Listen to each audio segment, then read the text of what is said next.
అపోస్తలుడైనటువంటి పౌలు తిమోతికి రాసిన మొదటి పత్రిక 3వ అధ్యాయం.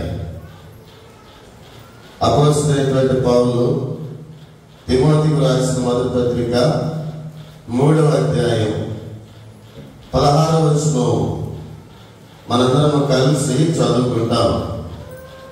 తిమోతికి రాసిన మొదటి పత్రిక 3వ అధ్యాయం 16వ వచనం మనందరం కలిసి చదువుకుంటాం. నిరాక్షేపముగా దైవ భక్తిని గురించిన మర్మము గొప్పదైనది. ఆయన సశరీరుడిగా ప్రత్యక్షుడైన ఆత్మ విషయమున నీతిపరుడని తీర్పు పొందెను. దేవదూతలకు కనబడెను. రక్షకుడని జనములలో ప్రకటింపబడెను. లోకమందు నమ్మబడెను. ఆరోహుడై తేజోమయుడాయను. కాబట్టి ఈ లేఖన భాగములలో అపోస్తలుడైనటువంటి పౌలు తిమోతి భక్తునికి కాబట్టి శ్రేష్టమైనటువంటి రీతిలో యేసుక్రీస్తు ప్రభుల యొక్క మానవుని యొక్క పరిస్థితి, అలాగే యేసు ప్రభు యొక్క జన్మ విధానం, అలాగే ఆయన యొక్క జీవిత విధానం, తర్వాత ఆయన ఎవరికైతే ప్రత్యక్షమయ్యాడో ఆ ప్రత్యక్షతల గురించి, ప్రజలలో ఆయన ఏ విధంగా ప్రకటింపబడ్డాడో ఆ ప్రకటింపబడిన విధానం గురించి, లోకము ఎట్లా యేసుక్రీస్తు ప్రభువును నమ్మిందో ఆ విధానాన్ని గురించి, అలాగే ఆరోహుడై ప్రజలందరూ చూస్తుండగా ఆయన ఏ విధంగా పరలోకానికి ఆరోహుడై వెళ్ళినాడో మనకి ఇక్కడ అపోస్తలుడైనటువంటి పౌలు తిమోతి భక్తులతో మాట్లాడుతూ ఉన్నాడు. తిమోతి భక్తుడు, తిమోతి అంటే తిమోతి యవనస్తుడు. కాబట్టి తిమోతి అంటే అపోస్తలుడైనటువంటి పౌలుకి ఎంతో ఇష్టం. కాబట్టి నమ్మకమైన యవనస్తుడు. కాబట్టి యవన కాలంలో కాబట్టి ప్రభువుని విశ్వసించి, ప్రభువునందు నమ్మిక ఇచ్చి, ప్రభువును వెంబడించినటువంటి వాడిగా ఉన్నాడు. కాబట్టి మనం గ్రహించాలి, యవన కాలంలో సాధారణంగా మనం చూసినట్లయితే రకరకాల ఆశలు ఉంటాయి. మంచి ఉద్యోగాలు చేయాలని, లేకపోతే మంచి వ్యాపారాలు చేయాలని, మంచిగా డబ్బులు సంపాదించాలని, పేరు ప్రఖ్యాతలు సంపాదించాలని యవనస్తులైనటువంటి వారు ఆశపడేవారుగా ఉంటారు. కాబట్టి సాధారణంగా యవనస్తులు తమ తమ జీవితాల్లో అనేకమైనటువంటి ఆశలు, తలంపులు కలిగినటువంటి వారిగా ఉంటారు. కానీ తిమోతి యవనస్తుడిగా ఉన్నాడు. కానీ తిమోతి యొక్క తలంపది కాదు. తిమోతి దేవుని యందు భయభక్తులు కలిగిన వాడు. అలాగే అపోస్తలుడైనటువంటి పౌలుకు లేక దేవుని యొక్క దాసునికి విధేయుడిగా ఉన్నవాడిగా ఉన్నాడు. దేవుని యొక్క దాసును వెంబడించేవాడిగా ఉన్నాడు. కాబట్టి పిల్లారా, యవన బిడ్డలు తమ తమ జీవితాల్లో మీ యొక్క భవిష్యత్తు గురించి రకరకాల ఆలోచనలు మీరు కలిగిన వారుగా ఉంటారు, మంచిదే. కానీ తిమోతికి ఉన్నటువంటి శ్రేష్టమైనటువంటి లక్షణాలు మనకుంటే, తిమోతిని ఆశీర్వదించిన దేవుడు, తిమోతిని గణపరిచిన దేవుడు మనల్ని కూడా గణపరిచినటువంటి వాడిగా ఉంటాడు. తిమోతిని గురించి అపోస్తలుడైనటువంటి పౌలు మాట్లాడుతూ ఉన్నాడు. చదవండి, 2వ వచనం చదవండి. మొదటి అధ్యాయము 2వ వచనం. విశ్వాసమును బట్టి నా నిజమైన కుమారుడు తిమోతికి శుభమని చెప్పి, అపోస్తలుడైనటువంటి పౌలు అంటున్నాడు. తిమోతిని బట్టి ఏమంటున్నాడు చెప్పండి? నా విశ్వాసమును బట్టి నా నిజమైన కుమారుడు తిమోతికి శుభమని రాయి. కాబట్టి తిరిగి ఎలా ఉండాలి మనం? దేవుని యొక్క దాసునికి, దేవుని యొక్క సంఘానికి, దేవుని యొక్క బిడ్డలైనటువంటి వారంగా, దేవుని యొక్క ప్రజలైనటువంటి వారిగా మనం ఎట్లుండాలంటే ఏమని పిలిచాడు చెప్పండి పౌలు? నా నిజమ విశ్వాసమును బట్టి నా నిజమైన కుమారుడు తిమోతికి శుభమని చెప్పి, అబ్బా ఆ ఉత్తరం ఎంత అర్థంలో చూసారా? దిలీపుని బట్టి చెప్తే చెప్పనా? మా నాన్నగారు ఆ దిలీప్ అని అయితే అసలు ఫోన్ ఇస్తే లేదయ్యా బాబా అంటే అలా ఉండొచ్చా దిలీప్? చెప్పకూడదు. కానీ మంచిదే, నీకు ఇబ్బందులు మంచిదే. ఫోన్ ఎక్కేదో మాట చెప్పాను. దిలీప్ అంటే నాకు సంతోషం, నా ప్రియమైన పెట్ట కాబట్టి నేను చెప్తున్నాను. మనందరం అలాంటి వాళ్ళనే. కాబట్టి క్రిస్మస్ అంటే క్రీస్తునే ఆరాధించటం. ఎవరు క్రీస్తుని ఆరాధించే వారు ఉంటారు? రాత్రి చెప్పుకున్నాం, ఆత్మతో సత్యంతో ఉన్నవారు ప్రభువుని ఆరాధించాలి. అట్లాంటి వారి ఆరాధన కోరుకునే వారు ఉంటారు. తిమోతి అట్లున్నాడు. కాబట్టి తిమోతిని బట్టి అపోస్తలుడైన పౌలు ఉత్తరంలో మాట్లాడుతున్నాడు. ఏమని మాట్లాడుతున్నాడు? విశ్వాసమును బట్టి నా నిజమైన కుమారుడకు తిమోతికి శుభమని చెప్పి రాయినది. కాబట్టి ఇక్కడ ప్రతి ఒక్క బిడ్డలకు కూడా మనందరం కూడా దేవుని యొక్క బిడ్డలుగా ఉన్నాం, మంచిదే. దేవుడు ప్రశ్నిస్తున్నాడు దేవుని యొక్క వాక్యం ద్వారా. ఈ ఉత్తరం రాస్తే మనకి ఈ ఉత్తరం మన విషయమై సేవకులు మాట్లాడేవారు ఉన్నారా? ఈ విషయమై దేవుడు మన విషయమై సాక్ష్యం ఇచ్చేవాడు ఉన్నాడా? మన విషయమై దేవుని యొక్క సేవకులు, దేవుని యొక్క బిడ్డలైనటువంటి వారు ఈ విధమైన సాక్ష్యం ఇచ్చేవారు ఉన్నారా? కాబట్టి ఇక్కడ అపోస్తలుడైనటువంటి పౌలు తిమోతికి అన్ని నేర్పిస్తున్నాడు. తిమోతికి అపోస్తలుడైనటువంటి పౌలు కొరింథీ సంఘానికి రోమీలకు రాశాడు, కొరింథీలో ఉన్నటువంటి సంఘానికి రాశాడు, ఫిలిప్పీలకు రాశాడు, ఎఫెసీయులకు రాశాడు, గలతీయులకు రాశాడు. ఇలాగా సంఘాలకు రాశాడు. కానీ ఉత్తరాలు శ్రేష్టమైనటువంటి రీతిలో తిమోతికి, తీతుకు, ఫిలోమోనుకు కొంతమంది ఇష్టలు ఉన్నారు ఆయనకి.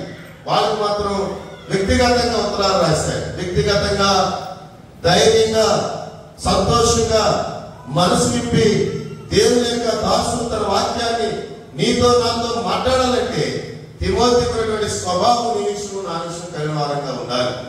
కాబట్టి ఇక్కడ తిమోతిని బట్టి దేవుడు మాట్లాడుతున్నాడు, పరిశుద్ధాత్ముడు మాట్లాడుతున్నాడు, అపోస్తలుడైన పౌలు మాట్లాడుతున్నాడు. విశ్వాసమును బట్టి నా నిజమైన కుమారుడు తిమోతికి శుభమని చెప్పి వ్రాయినది. కాబట్టి పిల్లారా, ఈ మాట మన విషయమై పరిశుద్ధాత్ముడు మాట్లాడితే ఎంత బాగుండు. మనం కూడా నిజమైనటువంటి కుమార్తెలుగా ఉంటే ఎంత బాగుండు. దేవుడు తన ప్రియ కుమారుడు యేసు క్రీస్తు ప్రభువుని బట్టి ఆయన మాట్లాడుతున్నాడు. ఈయన నా ప్రియ కుమారుడు, ఈయనందరూ నేను ఏం చేస్తున్నాను? ఆనందిస్తున్నాను. కాబట్టి మన విషయమై దేవుడు ఆనందించేవాడు ఉండాలి. మన విషయమై దేవుడు దాసులు ఆనందించేవారుగా ఉండాలి. మన విషయమై దేవుడు దాసులు బాధపడేలా మనం ఉండకూడదు. దేవుని యొక్క ప్రజలు మన విషయమై చింతపడేలా ఉండకూడదు, దుఃఖపడేలా మనం ఉండకూడదు. అట్లా ఉంటే నా నోటితో నేను చెప్పలేనిది ఆయన మనల్ని వెళ్ళగొట్టేవాడిగా ఉంటాడు. కాబట్టి ఆయన మనల్ని త్రోసివేసేవాడిగా ఉంటాడు, ఆయన మనల్ని లక్ష్య పెట్టినవాడిగా ఉంటాడు. కాబట్టి ఇక్కడ తిమోతితో అపోస్తలుడైనటువంటి పౌలు యేసుక్రీస్తు ప్రభువు వారి యొక్క జన్మదినాన్ని గురించి మాట్లాడుతున్నాడు, ఆయన యొక్క జీవితాన్ని గురించి మాట్లాడుతున్నాడు, లోక పరిస్థితుల గురించి మాట్లాడుతున్నాడు, యేసు ప్రభువుని ఎలా విశ్వసించాలని కూడా మాట్లాడుతున్నాడు. కానీ యేసు ప్రభు పుట్టడానికి గల కారణాలు కూడా తిమోతికి స్పష్టంగా తెలియజేస్తున్నాడు. ఆ పరలోకమందున్న దేవుడు నీకు నాకు అన్ని విషయాలు తెలియజేయాలంటే, అన్ని విషయాలు నీకు నాకు నేర్పించాలంటే మనం కూడా తిమోతి వలె, తీతు వలె, ఫిలోమోను వలె మనం కూడా ఆత్మీయమైనటువంటి జీవితంలో, శారీరకమైనటువంటి జీవితంలో అభివృద్ధి పదంలో ఉండాలంటే మనం దేవునికి నిజమైన కుమారులంగా, కుమార్తెలంగా మనం ఉండాలి. ఆయన తిమోతి నా నిజమైన కుమారుడు తిమోతికి శుభమని చెప్పి రాయాలి. కాబట్టి అపోస్తలుడైన పౌలు తిమోతిని ఎంత హెచ్చరించాడు, హెచ్చరించినటువంటి అర్థమైంది. ఎంతగా తిమోతిని భయపెట్టాడు, ఎంతగా గద్దించాడు. కానీ ఎవరిని గద్దిస్తున్నామంటే అర్థమైంది చెప్పండి? వారి మీద ప్రేమ ఉందని అర్థం. గద్దించడం అంటే అర్థమైంది చెప్పండి? వారు నాశనం అయిపోతున్నా చూస్తున్నామని అర్థం. కాబట్టి తిమోతి పత్రిక, మొదటి పత్రిక, రెండవ పత్రిక మనం చదివితే మనకు అర్థమవుతుంది. తిమోతిని అపోస్తలుడైన పౌలు హెచ్చరించాడు, గద్దించాడు, తిమోతిని ప్రేమించాడు, పరిశుద్ధం చేశాడు, తిమోతిని అభివృద్ధి పదంలో చూడడానికి ఇష్టపడ్డాడు. కాబట్టి మన విషయమై దేవుని యొక్క దాసులు కూడా గద్దించే వారు ఉన్నారా? బాధపడకు. లేకపోతే దేవుని యొక్క దాసులు నిన్ను ప్రేమించే వాళ్ళు ఉంటారు, నిన్ను గద్దించే వాళ్ళు ఉంటారు, నిన్ను సరిచేసే వాళ్ళు ఉంటారు. అలాగే నిన్ను సరిచేసి పరిశుద్ధులుగా తీర్చి దేవుని యొక్క కృపలకు పాత్రలుగా చేసేవారు ఉంటారు. వారి విషయమై భారం కలిగిన వారుగా ఉంటారు. కాబట్టి ఇక్కడ పౌలు మాట్లాడుతున్న సందర్భంలో మీ విషయమై నేను ప్రసవ వేదన పడుతున్నాను. ప్రసవ వేదన అంటే ఎంత కష్టమండి, ఎంత బాధ. కానీ మన విషయమై దేవుని యొక్క దాసులైనటువంటి వారు ప్రసవ వేదన పడినటువంటి వారుగా ఉన్నారు ప్రభు పాదాల దగ్గర. కాబట్టి క్రిస్మస్ దినాన దేవుని తన వాక్యం మనకు నేర్పించే పాఠం ఏంటంటే తిమోతి భక్తుడు అపోస్తలుడైనటువంటి పౌలుకు ఏ విధంగా లోబడి ఉన్నాడు. నీవు నేను మనందరం కూడా దేవుని యొక్క దాసులకు లోబడి ప్రభువును వెంబడించేవారుగా. కానీ అపోస్తలుడైనటువంటి పౌలుకు లోబడ్డాడు తిమోతి, ప్రభువును వెంబడించాడు. ఆ పౌలు యొక్క బాటలో నడిచాడు. పౌలు ఎట్లా చెప్తే అట్లా తిమోతికి చెప్పాడు. ఒకసారి ఏమన్నాడు చెప్పనా, గద్దించుము, బుద్ధి చెప్పుము అని శ్రేష్టమైన రీతిలో మాట్లాడతాడు.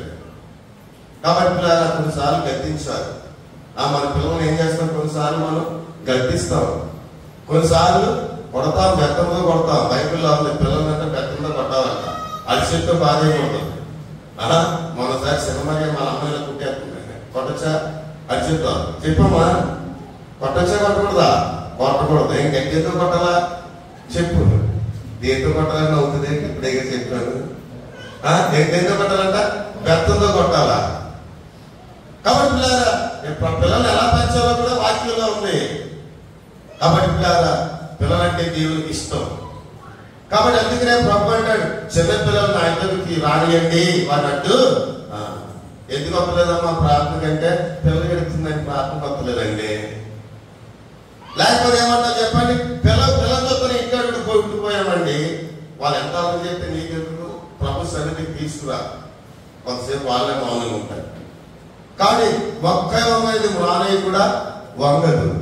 కాబట్టి చిన్నగా ఉన్నప్పుడే నువ్వు దేవుని యొక్క సన్నిధికి నీ బిడ్డలను అలవాటు చేయి. ఆ తర్వాత చూద్దాంలే, పిల్లలు చూద్దాంలే, అలా చదువు ఏమి చూద్దాంలే, ఉద్యోగం చూద్దాంలే అనుకోకూడదు. నీ చిన్ననాటి నుండి కూడా బాలుడు నడవలసిన త్రోవను నేర్పుము, వాడు పెద్దవాడు దాని నుండి.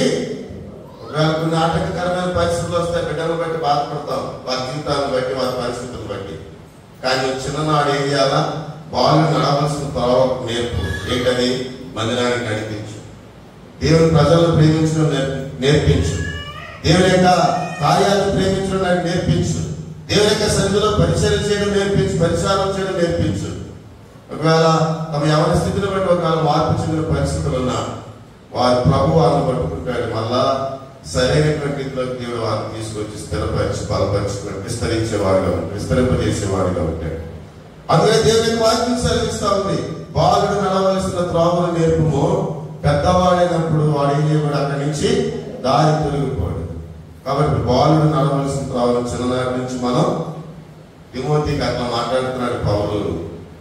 కాబట్టి తిమోతికి అట్లా మాట్లాడి తిమోతికి సిద్ధం చేస్తూ తిమోతికి కొన్ని విషయాలు చెప్తున్నాడు. చదవం ఆ విషయం. మొదట తిమోతి రాసిన పత్రిక 3వ అధ్యాయం 16వ వచనం చదవండి. నిరాక్షేపముగా దైవ భక్తిని గురించిన మర్మము గొప్పదై ఉన్నది. కాబట్టి ఇక్కడ తిమోతితో దేవుడు మాట్లాడుతున్నారు. ఏమని తిమోతిని బట్టి పరిశుద్ధాత్మ పౌలు ఏమంటున్నారు చెప్పండి.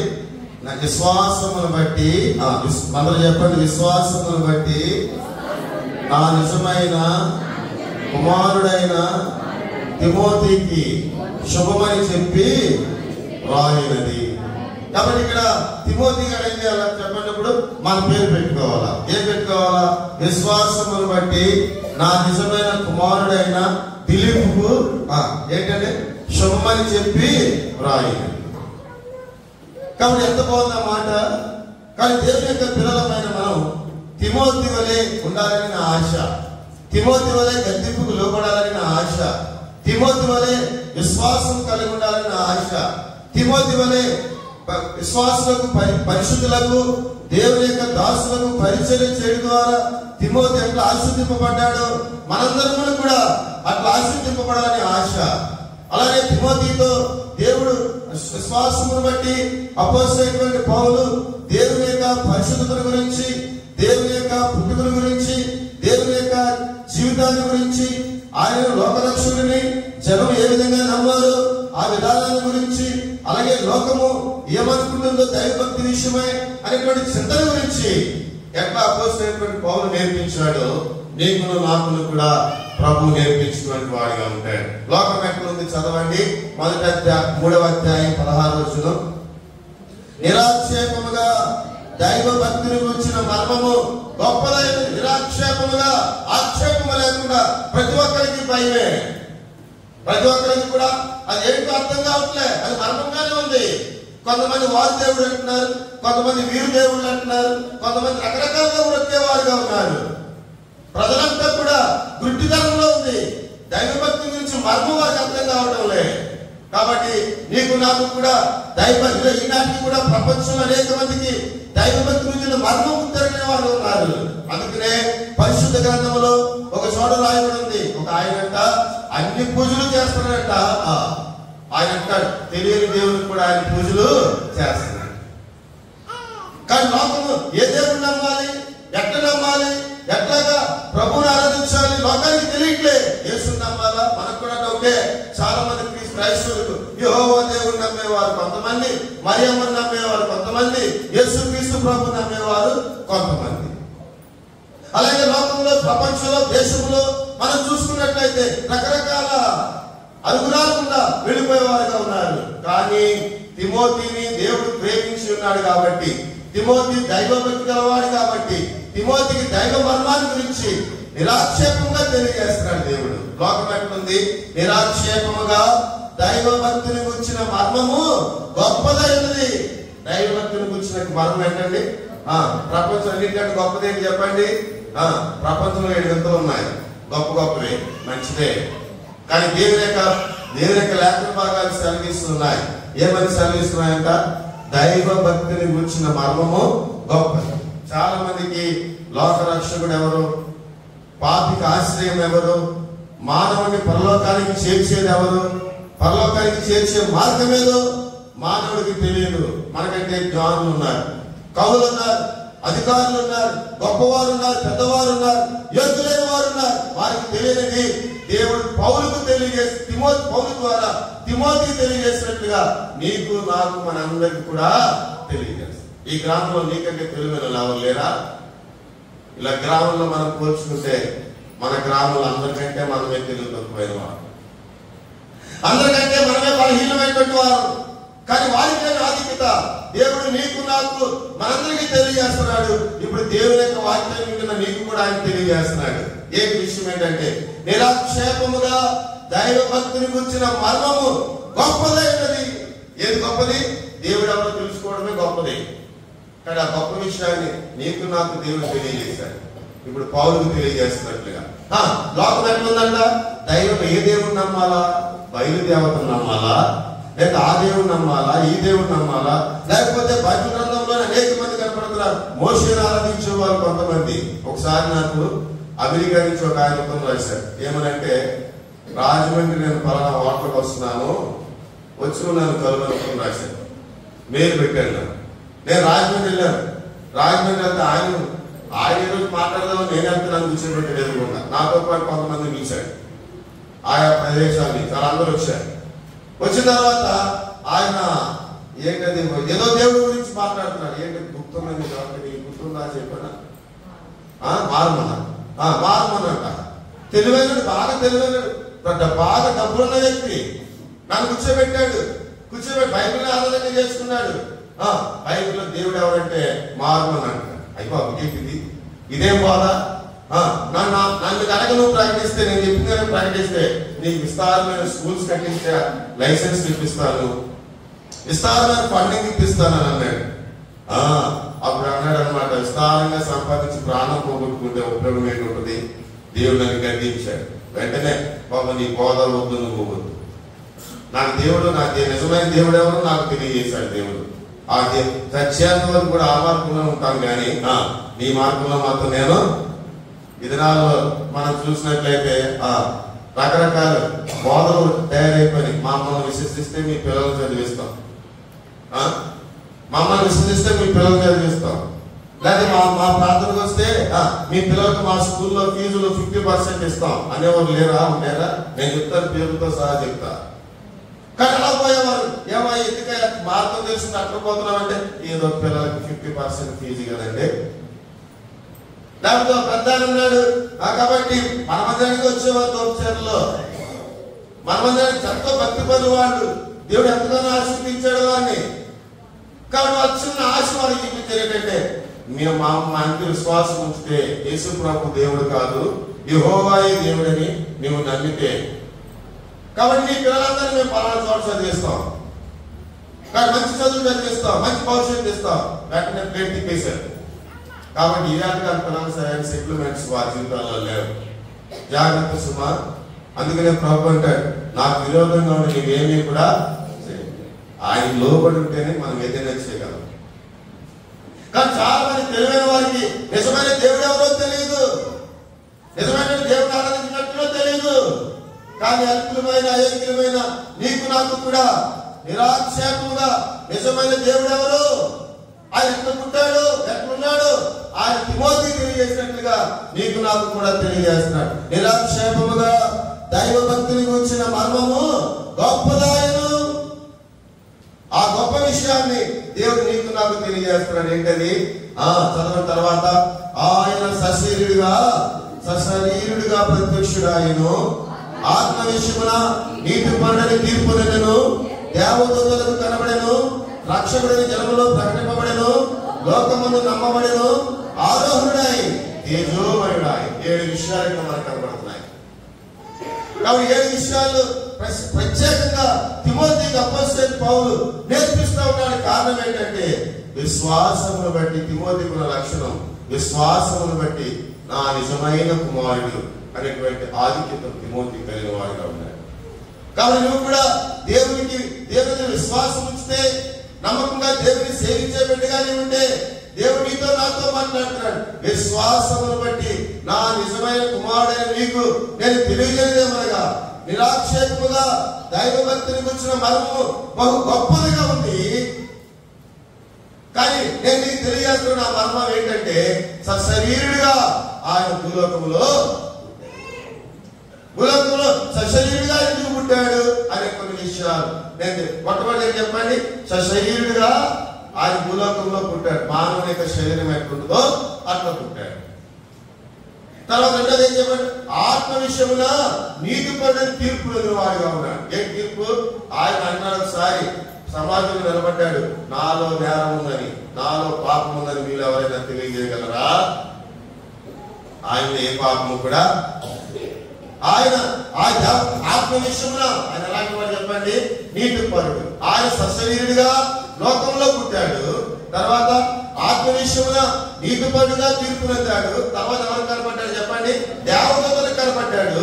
తర్వాత రక్షకుడని జనములలో ప్రకటింపబడ్డాడు. మనం ఏం చేస్తున్నాం జనములు? రక్షకుడు దయించి నాటక మన కొరకు పరమా రక్షకుడు దయించి నాటక ఏం ప్రకటిస్తున్నప్పుడు మనం రక్షకుడని జనములలో ప్రకటింపబడ్డాడు. కాబట్టి దేవతలుగా దేవుళ్ళుగా పిలువబడిన లోకంలో అనేక మంది ఉన్నారు. ఎవరైనా రక్షకుడని పిలిచావు? ఎప్పుడైనా ఎవరైనా రక్షకుడని ప్రకటింపబడ్డాడా? పాపులను రక్షించుటకు క్రీస్తు యేసు లోకంలోకి వచ్చిన మాట నమ్మదగినది, పూర్ణాంగీకారులకు యోగ్యమైనదే. కాబట్టి ఆయన రక్షకుడిగా లోకంలో ప్రకటింపబడ్డాడు. తర్వాత ఏమంటున్నాడు? లోకమందు నమ్మబడ్డాడు. అనేక మంది ఆయన వెంబడించారు. వెంబడించిన వాళ్ళందరూ ఏం చేయబడ్డారు చెప్పండి? నమ్మబడ్డారు. కాబట్టి మనందరం ఏం చేసాం? ప్రభుని నమ్మంలోనే కూర్చున్నాం. లేకపోతే వర్షంలో చక్కగా తప్పులు మూసుకెళ్ళి పడుకునేవారుగా ఉన్నాం. లోకమందు మనం లోకమందే ఉన్నాం, లోకంలో మనం ఆయన నమ్మేవారుగా ఉన్నాం. తర్వాత ఏమంటాడు? ఆరోహుడై తేజోమయుడాయి. ఆయన ఆరోహమై తేజోమయుడు. ఇన్ని లక్షణాలు, 2 లక్షణాలు కలిగిన వాడు. ఇదంతా కూడా మర్మమే. అందరికీ ఇదంతా మర్మముగా ఉంది. ఏమన్నా ఆ దైవ భక్తులు కూర్చున్న మర్మము గొప్పదైనది. కానీ దైవ భక్తులు కూర్చున్న మర్మం ఎంత చెప్పండి? గొప్పదిగా ఉంది. కాబట్టి ఇదంతా గొప్పే. కాబట్టి ఆయన శరీరంగా పుట్టాడంటే గొప్ప, లేకపోతే ఆయన దేవతలు కనబడడం గొప్ప, ఆత్మీయమై నీతిపరుడని మనకి తెలియడం గొప్ప, తర్వాత రక్షకుడని జనములో ప్రకటింపబడడం గొప్ప. ఆయన సర్వలోక రక్షకుడిగా లోకంలో ప్రకటింపబడ్డాడు. తర్వాత ఏమంటాడు చెప్పండి? లోకమందు నమ్మబడ్డాం. మనం ఆయన నమ్మం. మనం మామూలుగా నమ్ముతామా? మామూలుగా నమ్మేవారుగా ఉన్నాం. నా గుండె ఎప్పుడైనప్పుడు నేను పరీక్ష చేసుకుంటాను ఉంటాను తెలుసా? నా వాచ్యం చూసుకుంటాను, నా గుండె ఏ రేట్లో కొట్టుకుంటున్నాను ఎప్పుడు. కాబట్టి మనమే నమ్ముకుంటాం. రాజేష్ ఏం నమ్ముకోం, అంతే నమ్మునట్టు ఉంటాం అంతే. కాబట్టి నన్ను నేను నమ్ముకోను. నేనేమన్నా ఈ వాచ్ మీద ఆధారపడతాను. 6 నెలల ముందు ఏంటని నాకు గుండె ఎన్నిసార్లు కొట్టుకుంటుంది, నాకు బీపీ అంటలు ఉన్నాయి, ఇవన్నీ ఇందులో చూసుకుంటా వాచ్లో. ఇది రోజుకి ఒకసారి కాదు, అత్తమానం చూసుకుంటా ఉంటాను. ఇందాక సౌండ్ ఎక్కువైతే గుండె ఎలా కొట్టుకుంటాను ఇలా చూసుకున్నాము, సౌండ్ ఎక్కువైపోతుంది వాచ్ చెప్పేది నాకు. నేను ఎంత టెంపరేచర్లో ఉండాలో, ఎంత సౌండ్లో ఉండాలో కూడా నా వాచ్ నాకు చెప్తాను పిల్లలు. కానీ దేవుని యొక్క వాక్యం మనం మనమే నమ్మము, ఆయన ఎవరిని నమ్మము, కానీ దేవుడిని నమ్మే వారంగా మనల్ని ఆయన చేశారు. కాబట్టి మానవుడు ఎంత గొప్పడు చూసారా, మానవుడు ఎవరన్నా తెలియక నమ్ముడు. ఉచితే పైకంటాం నమ్ము మోసపోయేది నాకు ఉచితే, దురాలోచనతో నమ్ము మోసపోయే వారు ఉంటాం, కానీ నమ్ము మోసపోయేవాడు ఎవడో కూడా ఉండడు. కాబట్టి ఆయన బిడ్డలమైన మనం, కాబట్టి ఆయన నమ్మేవారిగా మనం చేస్తున్నాం. లేకపోతే మనం దేవుడు నమ్ముతామా, దేవుని మాట వింటామా? మాట వినని ప్రజలకు శ్రమ, కానీ ఆ శ్రమల నుండి దేవుడు నమ్మేవారిగా మనల్ని ఆయన చేసుకున్నాడు. కాబట్టి నా అంశం ఏంటంటే ఆయన సశరీరుడిగా ప్రత్యక్షమయ్యాడు. ఎందుకు ఆయన సశరీరుడిగా లోకంలోకి వచ్చాడు? ఆయన రూపం ఏంటి చెప్పండి? దైవ రూపం.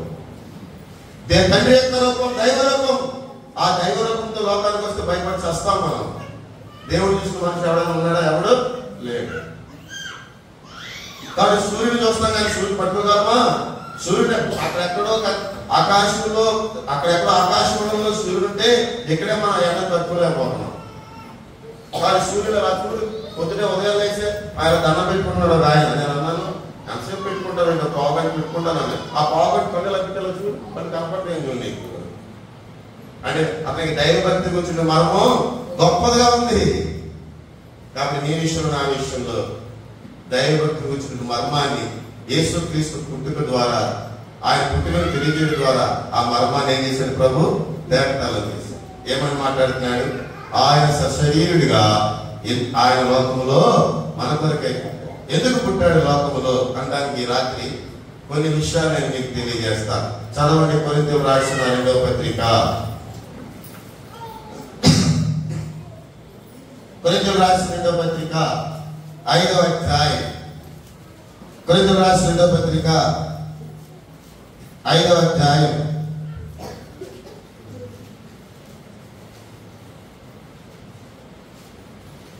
21వ వచనం చదవండి.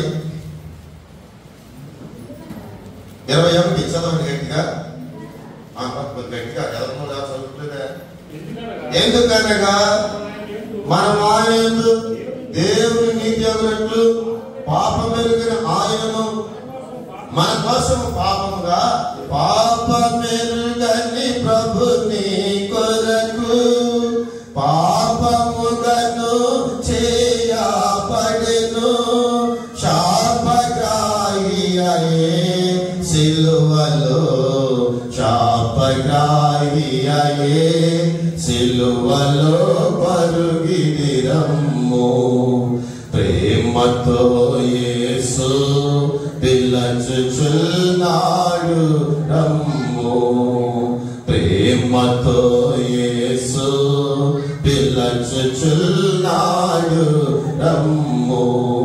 రక్షణను పొంది లక్షణముగా వెళ్ళుము. కాబట్టి ప్రేమతో యేసు పిలుస్తున్నాడు. ఎందుకంటే శరీరధారి లోకంలో పుట్టాడంటే అర్థం ఏంటంటే, మరి ఆ కొరింథీయులో ఉన్న దేవుని యొక్క సంఘానికి అపోస్తలుడైన పౌలు మాట్లాడుతున్నాడు. ఎందుకంటే ఎందుకు పుట్టాడంట? ఎందుకనగా మన అంశం ఏంటి చెప్పండి? యేసు ప్రభు శరీరధారిగా లోకంలో ఎందుకు పుట్టాడు? రాత్రి ఏం చెప్తారు? యేసు ప్రభు ఎలా పుట్టాడు? కాబట్టి యేసు ప్రభు మనకి ఏమైనాడని రాత్రి చెప్పుకున్నాం. కానీ ఇప్పుడేం చెప్తున్నాను చెప్పండి? యేసు ప్రభు లోకంలో పుట్టడానికి గల కారణమే. నేను రామచంద్రపురం ఎందుకు వచ్చాను? గోపురం నుంచి చెప్పండి. నేను ప్రార్థన ఉంది కాబట్టి వచ్చాను. పని లేకుండా వస్తాను. పని లేకుండా వచ్చి ఏమంటాడు చెప్పండి? పని పాడాలి అక్కడ తిరుగుతున్నాడు అంటారు. కానీ ఆయన లోకానికి రావడానికి కూడా కారణాలు ఉన్నాయి. ఆయన ఎందుకు లోకంలోకి వచ్చాడు? ఆయన శరీరధారి అంటే ఇప్పుడు చెప్పండి. పాపం ఎరిగిన ప్రభువు చదవని అవసరం. ఎందుకనగా మనం ఆయన యందు దేవుని నీతి అన్నట్లు పాపం ఎరుగని ఆయనను మన కోసము పాపముగా, పాపం ఎరుగని ఆయనను మన కోసము పాపిగా, శాపగ్రాహిగా చేసినాడు. పాపును రక్షించుటకు క్రీస్తు యేసు లోకంలోకి వచ్చాడు. ఎందుకు వచ్చాడంటే ఆయన పాపంగా చేయడం కొరకే. పాపం రాసిన శిక్ష ధర్మశాస్త్రం ప్రకారం పాపం రాసిన శిక్ష ఏంటంటే చేతులతో చేసిన పాపానికి చేతుల్లో మేకులు, కాళ్ళతో చేసిన పాపానికి కాళ్ళల్లో మేకులు, హృదయ తలంపులతో చేసిన పాపానికి ప్రక్కల్లో బల్లెం పోట్లు, వీపు మీద వృధా దెబ్బలు, తలంపులతో చేసిన పాపానికి తలలో ఉన్న కిరీటం. కాబట్టి పడరానిటువంటి ఘోరమైనటువంటి శిలువ బాధ, శిలువలో మానవుడు భరించాలి. కానీ నా ప్రభు ఆ శిక్ష అంతటి మనల్ని తీసివేయడానికై పాపము లేని వాడిగా లోకానికి వచ్చి మన పాపమునంతా ఆయన మీద వేసి ఆయన శాపగ్రాహి అయ్యాడు. ఆయన పాపి అయ్యాడు. పాపి రక్షించటకు పాపిగా చేపట్టిన కనుక ఆయన లోకానికి. ఎవరైనా ఒక స్థాయిని ఎక్కువ ఎదగడానికి కోరుకునే వారు ఉంటారు, కానీ దిగజారడానికి కోరుకునే వారుగా ఉండరు. ఒకవేళ ఎదగపోయినా పర్లేదు, ఉన్న స్థితిని కాపాడడానికి ప్రయత్నం చేసేవారుగా ఉంటారు. కానీ నా ప్రభు పరము వీడి లోకానికి వచ్చాడు. నిన్ను నన్ను రక్షించడం కొరకై, నిన్ను నన్ను ప్రేమించి, నిన్ను నన్ను ఆదరించడం కొరకై, నిన్ను నన్ను గౌరవించడం కొరకై, నిన్ను నన్ను రక్షించడం కొరకై ఆయన నిన్ను నన్ను ప్రేమించి, మనల్ని ప్రేమించి, పాపులము శాపగ్రాహులమైన మనల్ని ప్రేమించి, మన శాపం నుండి పాపం నుండి మరణం నుండి మనం తప్పించడం కొరకై ఆయన పరముడి లోకానికి వచ్చి మన శిక్ష అంతా ఆయన మీద వేసుకోవడం కొరకు ఆయన లోకానికి వచ్చాడు. పాపిగా చేయబడ్డం కొరకై ఆయన లోకానికి వచ్చాడు. తర్వాత 2వ చదవండి, కొరింథీయులకు రాసిన 2వ పత్రిక 8వ అధ్యాయం. కొరింథీయులకు రాసిన 2వ పత్రిక 8వ అధ్యాయం 9వ వచనం చదవండి. మీరు మన ప్రభువైన యేసుక్రీస్తు కృపని ఎరుగుదురు కదా, ఆయన ధనవంతుడైంది మీరు తన దారిద్ర్యం వలన ధనవంతులు కావాలని మీ నిమిత్తము దరిద్రుడు. ఎందుకు వచ్చాడంటే ఆయన దరిద్రుడు అయిపోవడానికి లోకానికి వచ్చాడండి. కాబట్టి ధనవంతుడు ఓ మా ప్రభువా ఈనుడుగా నైతివా మాకై ధనవంతుడా వగు. ఓ మా ప్రభువా ధనహీనుడుగా నైతివా మాకై మా దారిద్ర్యము తీసివేయా, మా దారిద్ర్యము తీసివేయా.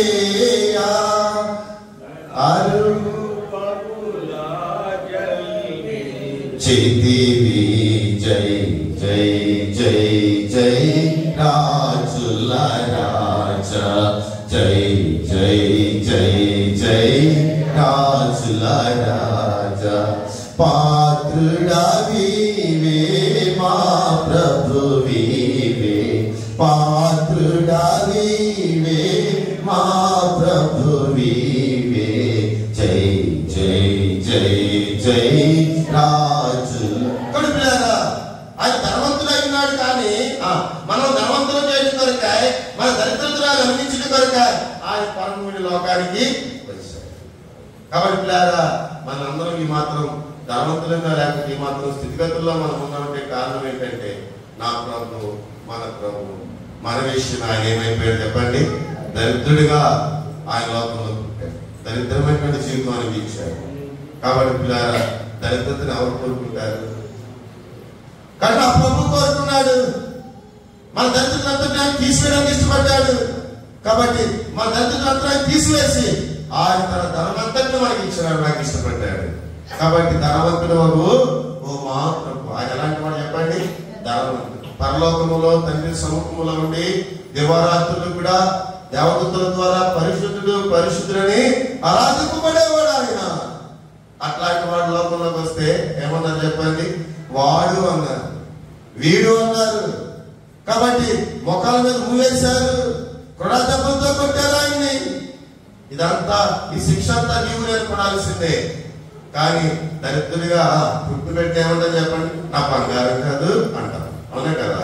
మనకు ఉండలేకపోయినా మన బిడ్డలు బాగుండాలని వారి కోసం పస్తులు ఉండైనా సరే వాళ్ళకి మంచి బట్టలు కొనేవారనుకుంటాం, మంచి ఆహారం పెట్టేవారనుకుంటాం. కానీ నా ప్రభు దరిద్రుడిగా ఆయన లోకంలో పుట్టాడు. ఎక్కడ పుట్టాడు? పశుశాలలో పుట్టాడు. పశుశాలలో పుట్టాడు, పశుశాలలో పొరట పెట్టబడ్డాడు. కాబట్టి ఆ మనిషి కుమారుడు తలవాల్చుకుంటే స్థలమైనను ప్రతి ఎవరికైనా ఎక్కడైనా గర్భిణీ స్త్రీకి ప్రశ్నించడానికి స్థలం లేదన్న వాళ్ళు ఎవరన్నా చూసారా లోకంలో? ప్రపంచంలో ఒక బస్సులో ఎవరైనా గర్భిణీ స్త్రీ ప్రశ్న పుట్టినప్పుడు వస్తారని ఏం చేస్తారు చెప్పండి? బస్సు అక్కడ ఆపేస్తారు, మొగళ్ళని బయటికి ఎక్కేస్తారు, చుట్టూ అడ్డుకడతారు, ఆ స్త్రీని చక్కగా ప్రశ్నింపజేస్తారు.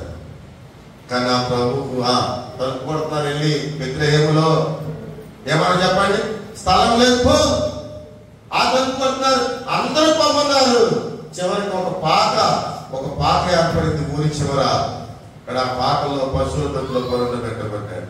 దరిద్రుడిగా పుట్టాడు, కానీ దరిద్రుడిగా ఆయన జన్మించడానికి ఇష్టపడ్డాడు. కాబట్టి ఆయన దరిద్రుడా కాదు, ధనవంతుడు ఆయన, గొప్పవాడు ఆయన. మన ప్రభువు గొప్పవాడు, ఆయన బహుకీర్తనీయుడు. కాబట్టి ఆయన గొప్పవాడు, కానీ తన గొప్పదనాన్ని అంతటినీ కూడా తీసివేశారు. కాబట్టి మొట్టమొదటి మనం చూసాం, ఆయన పాపము లేని వాడిగా ఉన్నాడు, కానీ పాపిగా చేయబడ్డ కొరకే, నీ కొరకు నా కొరకు పాపిగా చేయబడ్డ కొరకే లోకంలో పుట్టాడు. తర్వాత రెండోది చెప్తున్నాను. రెండో విషయం ఏంటంటే ఆయన ధనవంతుడు అయింది, నీ కొరకు నా కొరకు దరిద్రుడిగా పుట్టడానికి ఆయన ఇష్టపడ్డాడు. దరిద్రుడిగా, ఎన్నిక లేని వాడిగా ఆయన లోకంలో రావడానికి ఇష్టపడ్డాడు. తర్వాత మూడవది చదవండి, ఫిలిప్పీయుల రాసిన పత్రిక 2వ అధ్యాయం. ఫిలిప్పీయుల రాసిన పత్రిక 2వ అధ్యాయం 7వ వచనం చదవండి. 7వ వచనం, మనుషుల పోలికగా పుట్టి దాసుని స్వరూపమును ధరించుకుని తను తానే రిక్తునిగా.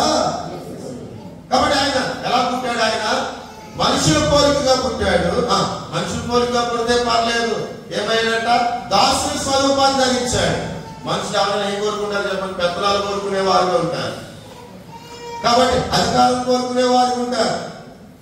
అలాగే పిల్లరా లేకపోతే ముందుండాలని కోరుకునే వారుగా ఉంటారు. కానీ అబ్బా ఏదో ఒక మూలం ఉందామని ఎవరన్నా కోరుకుంటారా? కోరుకోవడం మానవ నైజమది కాదు. కానీ నా ప్రభు ఎలాంటి ఏమయ్యాడు చెప్పనా? మనుషులు పూర్తిగా పుట్టడానికి ఇష్టపడ్డాడు. మనుషులు అంటే అర్థమని చెప్పండి, ఏ భేదములు అందరిని పాపము చేసి దేవుడి గురించి మహిమను పొందలేకపోతున్నారు. మానవుడు అంటే పాపి అని అర్థం. కాబట్టి ఆయన మనుషుల పోలికగా పుట్టడానికి ఇష్టపడ్డాడు. అంత మాత్రమే ఇంకా తగ్గించుకున్నాడు. ఎలా అంట? దాసుని స్వరూపము ధరించుకోవడానికి ఇష్టపడ్డాడు. అంత మాత్రమే, దాసుడైనా ఓకే, అంత మాత్రమే కాదు, తను తాను వ్యక్తుడిని ఏమయ్యాడమ్మా చెప్పు, మళ్ళా చదువు. ఫిలిప్పీ 2:7, తను తానే వ్యక్తునిగా చేసుకున్నాడు. కాబట్టి తను తానే ఆ వ్యక్తులుగా చేసుకున్నాడు. కాబట్టి మనుషుల పోలికగా పుట్టాడు, దాసుని స్వరూపం ధరించుకున్నాడు. దాసుని స్వరూపం ధరించుకుని తను తానే వ్యక్తినిగా చేసుకున్నాడు. కానీ యజమాని ఎలా ఉంటాడు? ఇన్షర్ట్ చేసుకుని కాస్ట్గా ఉంటాడు. దాసుడు ఎలా ఉంటాడు చెప్పండి? చిరిగిపోయి ఎక్కడ వేసుకుని, టవల్ కట్టుకుని, పనీలు కొట్టేసుకుని పని చేస్తాడు. అంత మాత్రమే కాదు, ఆ దాసుడు అవసరమైతే ఏం చేస్తాడు చెప్పండి? యజమాని కోసం మంచి దాసుడు అయితే తను తానే వ్యక్తులుగా చేసుకోవడానికి కూడా ఇస్తాడు. ఆ లక్ష్యమైనటువంటి ప్రభు ఒక్కడే. నా ప్రభు మాట్లాడుతున్నాడు. నా ప్రభుని బట్టి ఫిలిప్పీయులతో మాట్లాడుతున్నాడు. ఆయన దాసునిగా, తను తాను దాసునిగా, దాసుని స్వరూపం ధరించుకుని మనల్ని ఏం చేశారు చెప్పండి? స్వతంత్రులుగా చేశారు. కానీ మనం కూడా పాపానికి దాసులు, లోకానికి దాసులు, కులానికి మతానికి దాసులు. కానీ ఆయన దాసుని స్వరూపం ధరించుకుని తను తాను వ్యక్తులుగా చేసుకున్న ద్వారా పాపలను మనల్ని ఏం చేశారు చెప్పండి? స్వతంత్రులుగా చేశారు. రాత్రి చెప్పుకున్నాం కదా, ఇశ్రాయేలును దేవుడు ఏం చేశాడు? ఐగుప్తుని స్వతంత్రులుగా బయటకు తీసుకొచ్చు. కానీ మనం కూడా లోకమనే ఐగుప్తు దాసత్వంలో మనం ఉన్నాం, పాపం అనే దాసత్వంలో మనం ఉన్నాం. ఈ దాసత్వంలో దేవుడు మనల్ని బయటకు ఏం చేశాడు చెప్పండి? స్వతంత్రులుగా బయటకు తీసుకొచ్చు. ఇంకా పాపం మన మీద ఏలుబడి చేయలేదు. పాపం మనల్ని ఏలుబడి చేయలేదు, పాపం మనల్ని నశింపజేయలేదు. కాబట్టి ఆయన దాసుడిగా, దాసుని స్వరూపం ఎప్పుడైతే ధరించుకున్నాడు, అప్పుడే ఆయన తను తాను వ్యక్తిగా చేసుకున్నాడు. అప్పుడే మనం ఏం చేయబడ్డాం? స్వతంత్రులుగా చేయబడ్డాం. కాబట్టి ఆయన దాసుని స్వరూపం ధరించుకుని తను తాను వ్యక్తిగా చేసుకుని మనం స్వతంత్రులుగా చేయడం కొరకై యేసుక్రీస్తు లోకంలో పుట్టాడు. మన అంశం ఏంటి చెప్పండి? యేసుక్రీస్తు సశరీరుడిగా, మానవుడిగా లోకంలో ఎందుకు పుట్టాడు? కానీ మొట్టమొదటి ఏం చెప్పుకున్నాం? పాపిగా మారి పాపములను మనం పవిత్రంగా చేయడానికి యేసుప్రభు లోకంలో పుట్టాడు. తర్వాత ఆయన ధనవంతుడైంది, దరిద్రతను అనుభవించి మనలను ధనవంతుడిగా, మనలాను ధనవంతులుగా చేయను, దారిద్రుడాయేను మన ప్రభువు, ధనలాను ధనవంతులుగా చేయను, దారిద్రుడాయేను మన ప్రభు. మనం ధనవంతులుగా చేయడం కొరకాయ ఆయన దరిద్రుడిగా అయిపోయాయి, దరిద్రుడిగా లోకంలో పుట్టాడు. తర్వాత మూడవది ఏం చెప్పండి? ఆయన దాసుని స్వరూపము ధరించి తను తానే యుక్తిగా చేసుకున్న ద్వారా మనం ఏం చేశాడు? స్వతంత్రంగా చేయడం కొరకే లోకంలో ఆయన. తర్వాత నాలుగవది చదవండి, గలతీయులకు రాసిన పత్రిక, గలతీయులకు రాసిన పత్రిక 3వ అధ్యాయం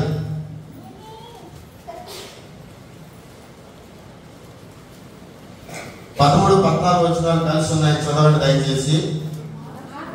ఆత్మను గురించిన వాగ్దానము విశ్వాసం వల్ల మనకు లభించినట్లు అబ్రహాము పొందిన ఆశీర్వచనము క్రీస్తు యేసు ద్వారా అన్యజనులకు కలుగుటకై క్రీస్తు మన కోసము శాపమై మనల్ని ధర్మశాస్త్రం యొక్క శాపము నుండి విమోచించెను. ఇందును గురించి మ్రాను మీద వేలాడిన ప్రతివాడును శాపగ్రస్తుడని. కాబట్టి మ్రాను మీద వేలాడిన ప్రతివాడును ఎవరు చెప్పు? శాపగ్రస్తుడు. ఎవరు మ్రాను మీద వేలాడాడు? యేసుక్రీస్తు ప్రభు ఆ శిలువలో మ్రాను మీద వేలాడాడు. కాబట్టి ఆ మ్రాను మీద వేలాడిన సుమారు మనమే. మనం శాపగ్రాహులం, పాపులం, శాపగ్రాహులం. కానీ ఆయన శాపగ్రాహిగా లోకానికి పుట్టి ఆయన మ్రాను మీద వేలాడడం ద్వారా మన మీద శాపాలంతటినీ కూడా ఆయన తీసివేసి, యేసుక్రీస్తు సశరీరుడిగా లోకంలో ఎందుకు పుట్టాడు అంటానికి 4వ అంశం ఏంటంటే మ్రాను మీద శాపగ్రాహిగా వేలాడడం కొరకే ఆయన లోకంలో పుట్టాడు. 4 విషయాలు చెప్పారు. తర్వాత 5వది చదవండి, ఫిలిప్పీయులకు రాసిన పత్రిక 2వ అధ్యాయం, ఫిలిప్పీయులకు రాసిన పత్రిక 2వ అధ్యాయం 7వ వచనం చదవండి. క్షమించండి, యెషయా గ్రంథం 53:5, యెషయా గ్రంథం 53:5.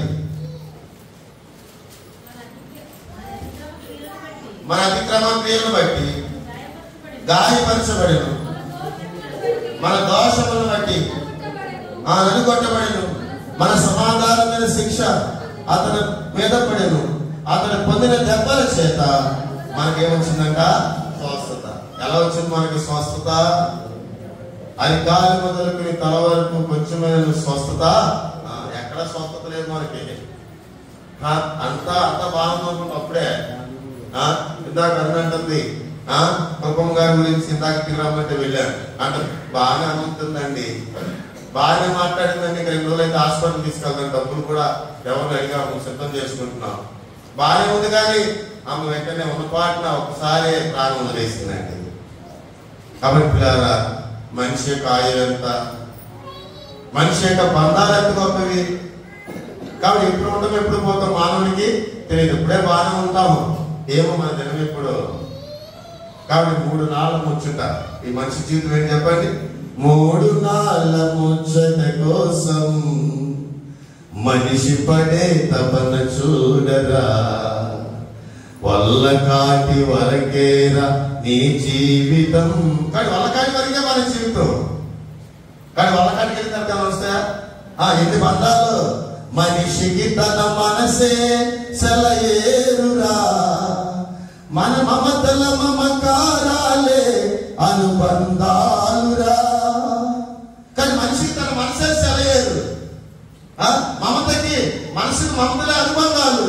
వల్లకాటి వరకే ఈ బంధాలు, వల్లకాటి వరకేరా భవబంధాలు, ఏ కల్లానికి చేరవురా అనుబంధాలు. వల్లకాటి వరకేరా ఈ బంధాలు, ఏ కల్లానికి చేరవురా అనుబంధాలు. 3 నాళ్ళ ముచ్చట కోసం. కానీ 3 నాళ్ళ ముచ్చట మనిషి జీవితం ఎక్కడ వరకు ఈ బంధాలు? వల్లకాటి వరకే. వలకాటి వరకు వెళ్తాం, కానీ వలకాటిలోకి వెళ్తామా, పెట్టిలోకి వెళ్తామా చెప్పండి. వచ్చిపోయి గారు ఏ రాలో బాబోయ్ నాకెందుకు అండి, కానీ నా ప్రభు మాట్లాడుకోండి. ఆయన శాపగ్రాహిగా ఆయన వెలాంటి లోకానికి వచ్చాడు. మనిషికి ఎక్కడా స్వస్థత లేదు. అది కాలు మొదలుకొని నడిగెత్తే వరకు కూడా మనిషికి స్వస్థత కొంచెమైనను లేదు. చెప్పండి, ఆ వచ్చిన చదవండి, 53:5 చదవండి.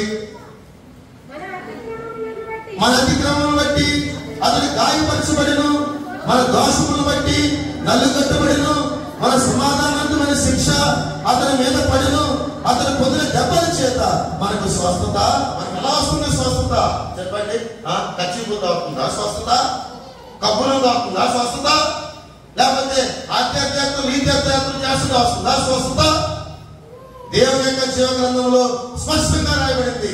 ఏంటంటే చెప్పండి, అతను పొందిన దెబ్బల ద్వారా మనకేమొచ్చిందండి? స్వస్థత.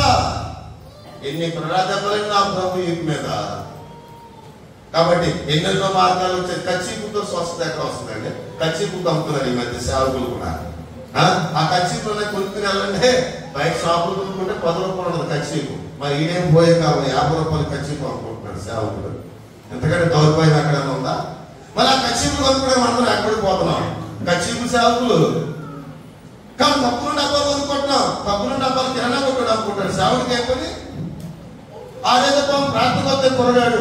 ఈ సేవకుడు మాట ఏంటంటే, ఈ సేవకుడు ఏం చేయాలి చెప్పండి? ఆ కప్పులు డబ్బాలు తెచ్చి అక్కడ పెట్టి ఆ కొన అక్కడ పెడతాడు. ఒకరిని ఆ శుభ్రంగా అమ్ముతూ ఈ డబ్బులు కప్పులు అమ్ముకునే సేవకులు. కప్పుల ద్వారా లేదు, కచ్చిపుల ద్వారా లేదు. కాబట్టి ఏ వారాల ద్వారా లేదు? 7 వారాలు లేదు, 4 వారాలు లేదు, 3 వారాలు లేదు. నువ్వు నేను స్వస్థపడాలంటే ప్రభువా నీ దెబ్బల ద్వారా నాకేమొస్తుంది? స్వస్థత. కాబట్టి నీకు నాకు స్వస్థత అయిన కొరకే ఆయన దెబ్బలు తిన్నాడు. ఆయన అంటాడు, నిన్ను స్వస్థపరచు యెహోవాను, నిన్ను స్వస్థపరచు. నీకు కబ్బులు నేను స్వస్థపరుతుంది అన్నాడా? లేకపోతే కచ్చిపులు స్వస్థపరుతుంది అన్నాడా? అనలేదే. ఏమన్నాడు ప్రభు? నిన్ను స్వస్థపరచు యెహోవాను. అందుకనే యేసు క్రీస్తు సశరీరుడిగా లోకంలో ఎందుకు పుట్టాడండి? రాత్రికాల సమయంలో దేవుడు తన పరిశుద్ధ వాక్యం ద్వారా మాట్లాడుతున్నాడు. అతడు పొందిన దెబ్బల ద్వారా మనకు ఆయన దెబ్బలు పొందడం ద్వారా మనకు స్వస్థత నీడు కొరకే ఆయన లోకంలో పుట్టాడు. కాబట్టి నిన్ను నన్ను స్వస్థపరిచేవాడు ఆయన, నీకు నాకు ఆరోగ్యాన్ని ఇచ్చేవాడు ఆయన, నిన్ను నన్ను బలపరిచేవాడు ఆయన, నిన్ను నన్ను బ్రతికింపజేసేవాడు కూడా ఆయనే. కానీ ఎవరి వైపు చూడకు, యేసు వైపు చూడు. యేసు వైపు చూచు మన ముందున్న పందెపు రంగంలో ఓపికతో యాద వస్తుందా? ఓపిక పట్టి యేసు వైపు చూడు. ఆర్థిక సమస్యలు ఉన్నాయా? ఓపిక పట్టి యేసు వైపు చూడు. శోధనలు ఉన్నాయా? ఓపిక పట్టి యేసు వైపు చూడు. శత్రువులు తరుగుతా ఉన్నారా? ఓపిక పట్టి యేసు వైపు చూడు. లోకం వైపు చూడకు, ఎవరి వైపు చూడకు. కానీ ఎవరి వైపు చూస్తున్నావు? ఎవరి వైపు చూడడానికి ప్రభు లోకానికి పుట్టలే. ఆయన వైపు మనం చూడాలని, అతను పొందిన దెబ్బల ద్వారా మనం స్వస్థత పడాలని నా ప్రభు లోకంలో పుట్టాడు. తర్వాత చదవండి. తర్వాత యెషయా గ్రంథం 53:5 చదవండి. మరలా చదవండి. అదే వచ్చును. మన అతిక్రమములను బట్టి గాయపరచబడను, మన దోషములను బట్టి నలుగొట్టబడి మన సమాధానార్థమైన శిక్ష అతని మీద.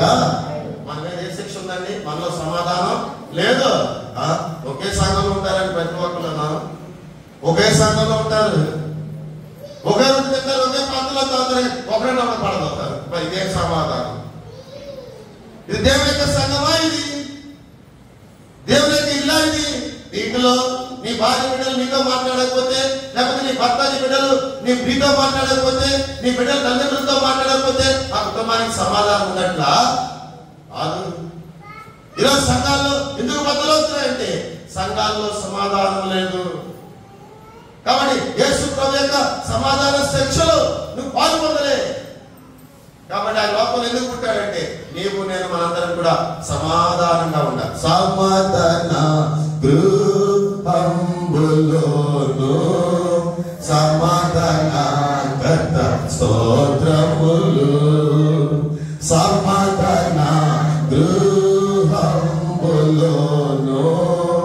సమాధాన కర్త స్తోత్రములు, క్రీస్తు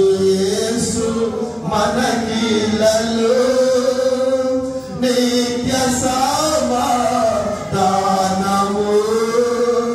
క్రీస్తు యేసు మనకిలలో నిత్య సమాధానము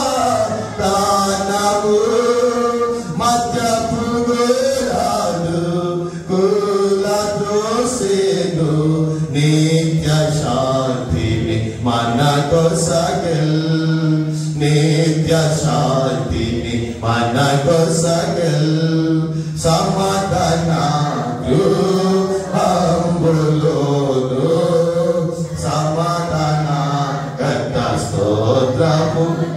కాబట్టి మన సమాధానార్థమైన శిక్ష అతని మీద పడింది. అందుకొరకై క్రీస్తు లోకములో పుట్టింది. కాబట్టి మనకి సమాధానం చేయడానికి, సమాధానం కలుగు చేయడానికి, మనకు నెమ్మదం కలుగు చేయడం కొరకై ఆయన లోకంలో పుట్టాడు. మరి ఆ నెమ్మదిలో నువ్వు ఉన్నావా? ఆ సమాధానం నువ్వు ఉన్నావా? క్రిస్మస్ అంటే క్రీస్తుని ఆనందించడం, నీలో సమాధానం లేదు, నీలో ఐక్యత లేదు, నీలో సంతోషం లేదు. దేవుని ఇంటిలో ఉంటున్నావు, దేవుని ఇల్లే మన ఇల్లని భావించి ఆయన ఆరాధించేవారు ఉంటున్నావు. అట్లాంటి ఆరాధన ప్రభు కోరుకునేవాడుగా లేడు. చెప్పగలమా? ఈ సంఘంలో నాతో ఎవ్వరికి ఎటువంటి అభ్యంతరాలు లేవు, నేను అందరితో సమాధానం అని చెప్పగలమా? చెప్పండి, చెప్పగలమా? దేవుడు ఇంకా సమీపిస్తున్నాడు. దేవుని ఇల్లు, దేవుని మనమే ప్రభుని పరలోక గృహము నివసించును కానియందు. కాబట్టి మనమే ప్రభుని యొక్క పరలోక గృహం. దీనిలో ప్రభు ఉన్నాడు. ఆ ప్రభుత్వనే ఉంటున్నాం కానీ మనలో మన నైజాలు పోలే. ప్రభుత్వం ఉన్నాడు ఒక ఇస్కరియోతు యూద. ప్రభు శిష్యుడిగానే ఉన్నాడు. ప్రభు పెట్టింది తింటున్నాడు, ప్రభుతో నడుస్తున్నాడు, ప్రభు పెట్టింది తింటున్నాడు, ప్రభు బోధ వింటున్నాడు. కానీ వాడి మనసులో మాత్రం పోవట్లే. వాడి మనసులో ఏముంది చెప్పండి? డబ్బు కోసం ప్రభు నమ్మేయాల. కానీ ఎంతసేపు మన సొంత ఆలోచనలే, సొంత నైజమే, సొంత తలంపులే తప్ప ప్రభు బోధ. అందుకనే దైవజనులు భక్త్ సింగ్ గారు 4 ప్రముఖమైన విషయాలు నేర్పించారు. అపోస్తుల కార్యాలు 2వ అధ్యాయం 42వ వచనం తీకండి. ఏమిటంట? అపోస్తుల బోధ, సహవాసం, రొట్టె విరుచుట, ప్రార్థన చేయండి. ఈ 4 విషయాలు ఇక్కడ రాయలేదా? రాయలేదు ఇక్కడ. కానీ 4 విషయాల క్రమంగా మనం ఉండాలి. ఏ 4 విషయాలు చెప్పిన ఏమియా? అపోస్తుల బోధ, సహవాసం, రొట్టె విరుచుట, ప్రార్థన చేయండి. ఉన్నాయా? దేవుని యొక్క బోధ వింటున్నావా? దేవుని యొక్క బోధ చెప్తుంది ఏంటంట? సమాధానం కలిగి ప్రేమ సమాధానం కర్తవ్యం అధిపతి అతనికి పేరు పోయిన సంవత్సరం ఈ సంవత్సరం వాగ్దానం కూడా అదే. ఏంటి చెప్పండి? సమాధానం. సమాధానం ఇది వాడు సమాధాన కర్తవ్యం. దేవుడు మిమ్మల్ని సంపూర్ణంగా పరిశుద్ధపరచాలంటే ఏముండాలి? మనకి సమాధానం ఉండాలి. తర్వాత ఏం చెప్తాడు? నా శాంతిని మీకు అనుగ్రహించు. సమాధాన కర్తవ్యం దేవుడు సాధారణ మీ కార్యక్రమం శీఘ్రముగా చెందగలదు. కాబట్టి సమాధానపరమైన శిక్ష ఆయన మీద పడింది. శిక్ష పడి ఒక మనిషి ఒకసారి 2 సార్లు శిక్ష ఉండదు, ఒకసారి శిక్ష ఉండదు. ఆ శిక్ష ప్రభు మీద పడింది. కాబట్టి నీవు నేనేం కలిగి ఉండాలా? సమాధానం కలిగి ఉన్నారా? సమాధానమైన శిక్ష అతని మీద పడటం కొరకై ఆయన లోకంలో పుట్టాడు. కాబట్టి ఎవరి మీద కోపం? ఎందుకు కోపం? నీ సంఘం మీద, నీ సంఘ బిడ్డల మీద నీకు ఎందుకు కోపం? నీ రాష్ట్రం మీద నీకు ఎందుకు కోపం? సమాధానం ఉంటే ఎంత మంచిగుండు.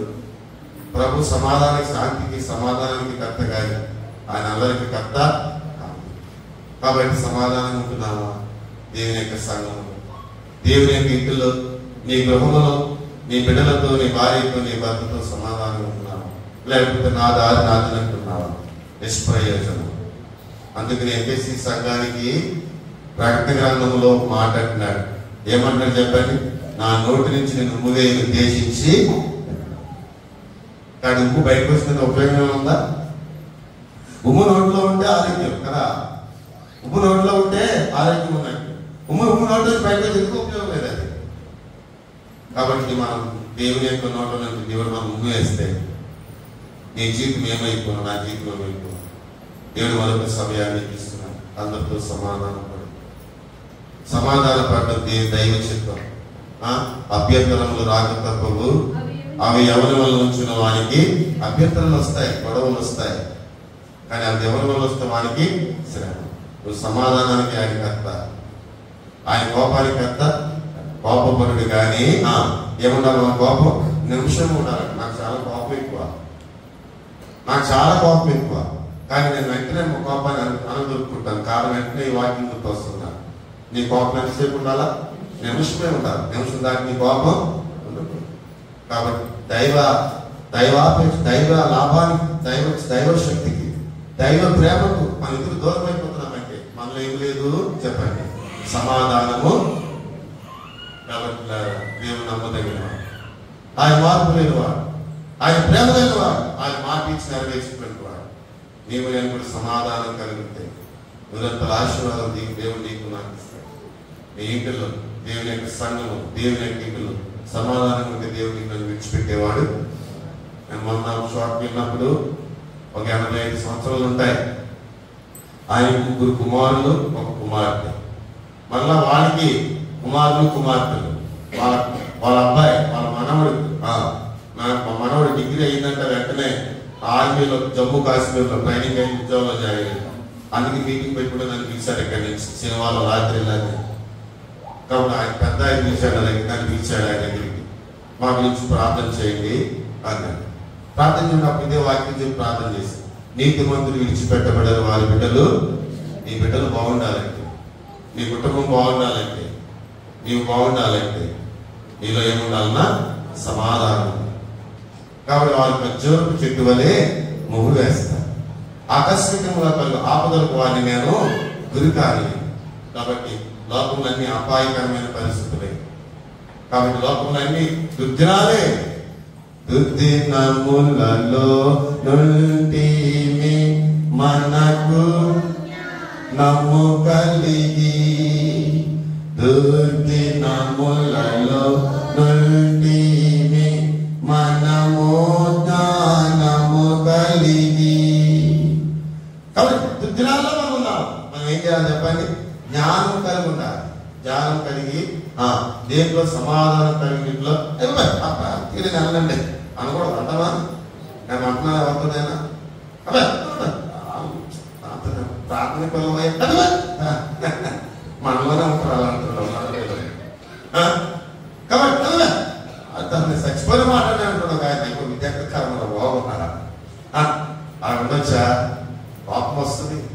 మనిషి నైజం, కానీ మనిషి సహజ నైజం అది. కానీ మీరు బిడ్డ, నా ప్రభు నన్ను క్షమించాడు, నా ప్రభు మనం క్షమించాడు. కాబట్టి మనల్ని ఆయన క్షమించినాడు. మనకంటే మన ఇతరులను క్షమించలేమా? క్రీస్తు యేసుకు కలిగిన ఈ మనసు మీరును కానీ ఆయన క్షమించిన మనసు.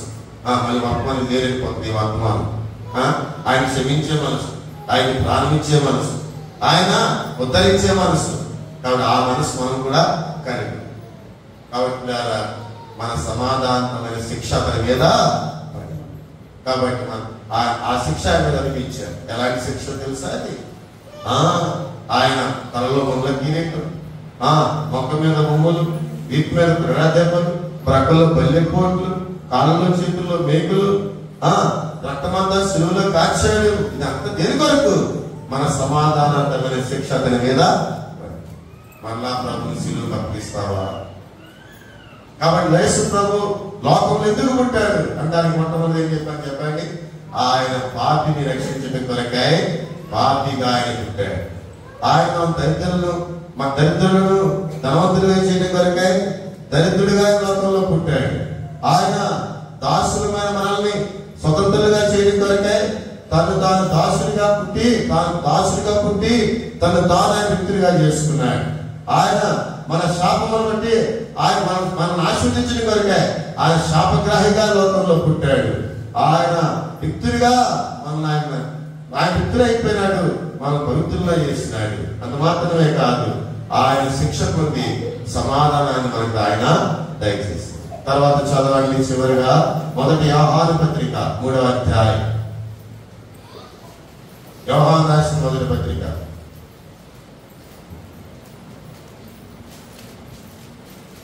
యోహాను రాసిన 1 పత్రిక 3వ అధ్యాయం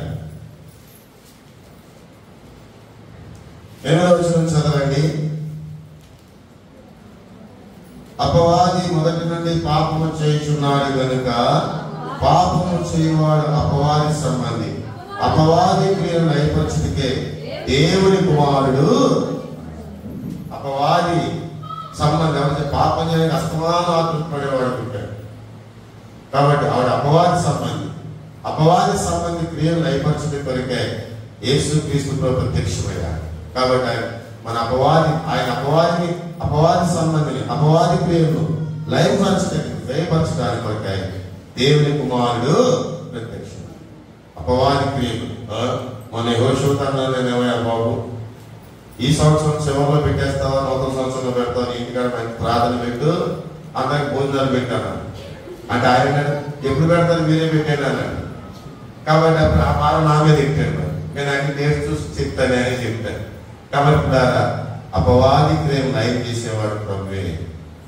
అపవాది క్రియలు లైవ్ చేసి మనల్ని పరిశుద్ధపరచడం కొరకై ఆయన లోకంలో పుట్టాడు. ఇంకా అపవాది క్రియలకు ఆస్కారము లేదు. కానీ అపవాది క్రియలు భయపడిపోయేవారు ఉంటారండి.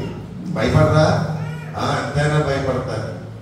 కానీ వాటిని లయపరిచేవాడు ప్రభువే. లయపరచడం కొరకై ప్రభు పుట్టాడు. తర్వాత చదవండి హెబ్రీయులకు రాసిన పత్రిక 10వ అధ్యాయం తొందరగా చదివేసేయండి. హెబ్రీయులకు రాసిన పత్రిక 10వ అధ్యాయం 5వ వచనం నుంచి చదవండి.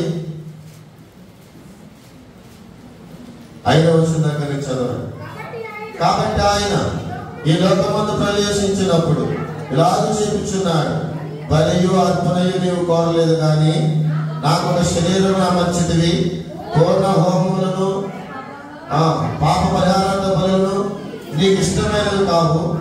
అప్పుడు నేను గంధపు చుట్టలు నన్ను గూర్చి నెరవేర్చుటకు ఇదిగో దేవాది చిత్తము నెరవేర్చుటకు ఇదిగో నేను వచ్చి ఉన్నానని దేవుని యొక్క చిత్తాన్ని నెరవేర్చడం కొరకు యేసుక్రీస్తు ప్రభు లోకంలోనికి తండ్రి యొక్క చిత్తాన్ని నెరవేర్చుకుంటాం. తండ్రి చిత్తం ఏంటి చెప్పండి? నది వలే సమాధానం వంటిగా ప్రవహించుచున్నది, ఒడ్డులా దోసి దోసేను. ఇక్కడ అడ్డులతో అడ్డు ఉంది, ఒక అడ్డు. ఏంటది అడ్డు? పాపం అనే అడ్డు. కానీ మానవుడికి దేవునికి తండ్రికి మానవునికి పాపం అని అడ్డు కూడా ఉంది. కానీ మానవుడికి దేవునికి ఎంతో ఇష్టం. అందుకని దేవుని యొక్క లేఖనాలు సెలవిస్తా ఉన్నాయి, దేవుడు లోకమును ఎంతో ప్రేమించాడు. ఇన్ఫినిటీ లవ్, అనంతమైనటువంటి ప్రేమ. ఈ ప్రేమ అవధులైనటువంటి ప్రేమ. మానవుని మీద దేవునికి ఎంత ప్రేమ, అవధులైనటువంటి ప్రేమ. వర్ణించలేను వివరించలేను యేసయ్యా చేసిన మేలు, వర్ణించలేను వివరించలేను యేసయ్యా నీవు నాకు. వర్ణించలేము ఆయన మేలు. పాపమును అడ్డుకోవడం, తండ్రి యొక్క చిత్తాన్ని నెరవేర్చడానికి ఇష్టపడి పాపమును అడ్డుకొని తీసివేయడానికి ఆయన తను తాను వ్యక్తిగా చేసుకున్నాడు. కాబట్టి తండ్రి యొక్క చిత్తాన్ని కుమారుడు నెరవేర్చడం కొరకై లోకానికి వచ్చారు. తండ్రి యొక్క చిత్తం ఏంటంటే మానవుడు తండ్రి రాజ్యానికి వారసుడు కావాలా, మానవుడు తండ్రి సిద్ధపాటు చేసినట్టు పరలోక పట్టణంలో ప్రవేశించాలా, మానవుడు పాపం లేని వాడిగా తండ్రితో సమాధాన పడి ఆయన చిత్తాన్ని నెరవేర్చి ఆయన ఆశీర్వాదాలను మానవుడు పొందాలంటే మానవునికి తండ్రికి మధ్యలో పాపం అని అడ్డుగోడ అడ్డుగోడను తీసివేయడం కొరకై తండ్రి యొక్క చిత్తాన్ని నెరవేర్చడం కొరకై యేసుక్రీస్తు ప్రభు లోకంలో పుట్టాడు. కాబట్టి నాకును తండ్రికి మధ్య అడ్డుగోడను తండ్రి యొక్క చిత్తాన్ని నెరవేర్చి ఆయన శిలువలో మరణించడం ద్వారా, లోకంలోకి వచ్చి శిలువలో మరణించడం ద్వారా అడ్డుగోడను ఆయన తీసివేసి. ఎన్ని విషయాలు చెప్పాను చదవండి. మొట్టమొదటి ఏంటంటే ఆయన పాపులను రక్షించడం కొరకై పాపిగా లోకములో పుట్టాడు. తర్వాత రెండవది ఆయన దరిద్రుడై మనల్ని ఆయన ధనవంతులుగా చేయడం కొరకై లోకంలో పుట్టాడు. తర్వాత మూడవది ఆయన దాసుని స్వరూపము ధరించుకుని మనం స్వతంత్రులుగా చేయడం కొరకై లోకంలో పుట్టాడు. తర్వాత ఆయన మన శాపములను ఆయన భరించి ఆయన మనల్ని ఆశీర్వదించడం కొరకై లోకంలో ఆయన పుట్టాడు. తర్వాత ఆయన వ్యక్తులుగా మన కొరకై తను తాను సమర్పించుకున్నట్టుగా ఆయన లోకంలో పుట్టాడు. సమాధానార్థమైన శిక్షను ఆయన అనిపించిన కొరకై లోకంలో ఆయన పుట్టినట్టుగా మనం చూస్తాం. తర్వాత అపవాది క్రియలను మన విషయమై లయపరచడం కొరకై ఆయన లోకంలో పుట్టాడు. దేవుని యొక్క చిత్తమును, తండ్రి యొక్క చిత్తమును నీ విషయంలో నా విషయంలో నెరవేర్చడం కొరకై ఆయన లోకంలో పుట్టాడు. ఇప్పుడు చెప్పండి, యేసు లోకంలో ఎందుకు పుట్టాడు? యేసు పాపి అయ్యాడు, యేసు దాసుడయ్యాడు, యేసు వ్యక్తుడయ్యాడు, యేసు మన కొరకే తను తాను సమర్పించుకున్నాడు, యేసు శాపగ్రాహి అయ్యాడు, యేసు సమాధాన శిక్షకు కారకుడయ్యాడు, యేసు క్రీస్తు ప్రభు ఈ విషయమై నా విషయమై తండ్రి యొక్క చిత్తాన్ని నెరవేర్చాడు. ఆరాధించకుండా ఉండగలవా ప్రభువుని? ఆయన గమనించకుండా ఉండగలవా ప్రభువుని? మానవంటే దేవునికి అంత ఇష్టం. అందుకొరకే యేసు లోకానికి వచ్చాడు. అందులో చెప్తారు, క్రీస్తు నేడు పుట్టాను హల్లెలూయా అని. మంచిదే. ఎక్కడ పుట్టాడు? ఎక్కడ పుట్టాడు? నీకు పుట్టాడా? నువ్వు రోడ్లను తిరుగుతుంటే పుట్టాడా? రేపు రాత్రి ఒంటిగంట చూడాలని రోడ్లన్నీ మనయ్యా, రోడ్లన్నీ మనయ్యా. ఆ డబ్బు కొట్టుకుంటా రోడ్లంటే అర్ధరాత్రి తిరుగుతారు దెయ్యాలాగా. అర్ధరాత్రి దెయ్యాలా తిరగమన్నాడు అప్పుడు బైబిల్ ఎక్కడైనా? ఎక్కడ అనలే. ఏ ఎందుకు పుట్టాడో తెలుసుకో.